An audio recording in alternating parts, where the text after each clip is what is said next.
También podrías tener una hija que se llame Concha, y cuando se vaya de viaje le gritas: acuérdate, Concha, de tu madre.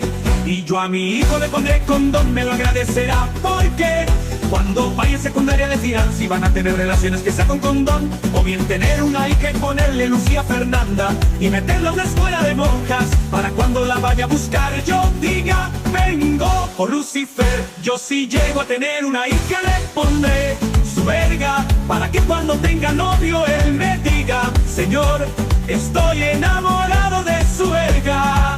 Hablan solo de nombres para hijos, no descartemos a los perros. Yo si llego a tener uno le pondré de nombre sin bulas, y cuando ataque a un hombre le gritaré: déjalo sin bolas.